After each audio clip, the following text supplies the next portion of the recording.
নমস্কার বন্ধুরা, পানমৌরির নতুন একটি ভিডিওর সাথে আপনাদের স্বাগত জানাই। আশা করি সবাই খুব ভালো আছেন। তো সকালে এখন থেকেই ব্লগটি শুরু করছি। সকালে ব্রাশ করছিলাম আর ব্রাশ করতে করতে দেখছিলাম এখানে গাছগুলো কত সুন্দর হয়েছে। এটা হচ্ছে লোটা শাক। শাকগুলো দেখতে কতটা সুন্দর লাগছে তাই না? আর ওই দিকে ছিল দু রকমের লাউ গাছ, বরবটি গাছ, ঢ্যাঁড়স গাছ, আরও অনেক রকম গাছ ছিল। আমি ঠিক জানি না কী কী গাছ ছিল। তো আর এই লোটা শাকগুলো দেখতে একটু বেশিই সুন্দর লাগছিল। তারপর ব্রাশ করে বাড়ি গিয়ে দেখলাম যে দিদি কিছু একটা বানিয়েছে। এই পাতাটা কি বানিয়েছে আপনারা দেখে কি চিনতে পারছেন? আমিও তো দেখে চিনতে পারছিলাম না।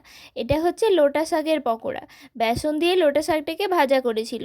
দেখতে কতটা সুন্দর হয়েছে তাই না? দেখতে যতটা সুন্দর, খেতেও কিন্তু ঠিক ততটাই সুন্দর হয়েছিল। আপনারা কোনোদিন বাড়িতে বানিয়ে দেখবেন আর কমেন্ট করে জানাবেন খেতে কেমন লাগলো। আর ওই ছোটো বাটিটাতে ছিল পেঁয়াজের পকোড়া।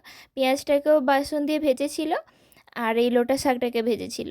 আর তারপর বাইরে এসে দেখলাম যে মাছ ধরা হয়েছে। মাছ ধরা হয়েছিল, মাছগুলো কতটা টাটকা তাই না?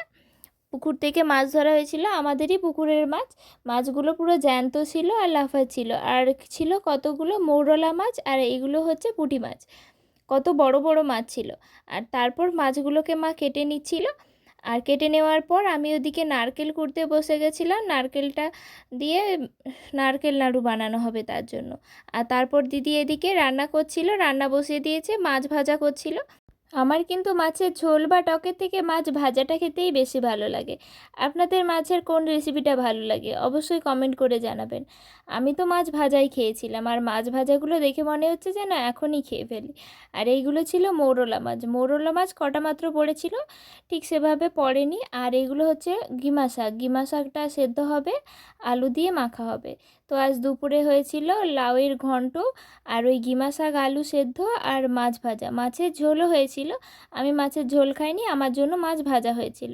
তো এই দিয়েই আজ ভাত খেলাম। আর তারপর দুপুরে মা এদিকে নারকেল নাড়ু বানানোর জন্য এখানে নারকেল আর গুড়টাকে জাল দিচ্ছিল। এটা সুন্দরভাবে জাল দিয়ে পাকিয়ে নিতে হবে। পাক হয়ে গেলে তারপর নাড়ুগুলো বানাতে হবে। জামাইবাবু এসেছিল, বাড়ি যাবে, তার জন্য নারকেল নাড়ুগুলো বানানো হচ্ছিল। জামাইবাবু নারকেল নাড়ু খেতে ভালোবাসে সেজন্য। আর তারপর ওদিকে দুধ গরম হচ্ছিল, ততক্ষণে আমি ঘরটা ঝাঁট দিয়ে নিলাম। ঘরটা ঝাঁট দিয়ে নেওয়া হয়ে গেছে। তারপর ঘরের পেছন দিকটাও খুব নোংরা হয়েছিল, ভাবলাম যে এটাও ঝাঁট দিয়ে নিই। তো ঝাঁট দিয়ে নেওয়া হয়ে গেলে তারপর নারকেল নাড়ুগুলো বানাবো। তো ঘরের পেছনটাও ঝাড় দিয়ে নিলাম। আর তারপর চলে এলাম, এটা গরম ছিল তার জন্য ফ্যান চালিয়ে এটাকে কিছুটা ঠান্ডা করে নিলাম। আর ঠান্ডা করে নিয়ে নারকেল নাড়ুগুলো বানিয়ে ফেললাম। প্রায় অনেকগুলোই নারকেল নাড়ু তৈরি হয়েছিল। তো আজ ভিডিওটি এই পর্যন্তই। ভিডিওটি কেমন লাগলো অবশ্যই কমেন্ট করে জানাবেন। যদি ভালো লেগে থাকে অবশ্যই একটি লাইক করবেন। আর আমার চ্যানেলে নতুন নতুন ভিডিও পাওয়ার জন্য অবশ্যই চ্যানেলটি সাবস্ক্রাইব করবেন।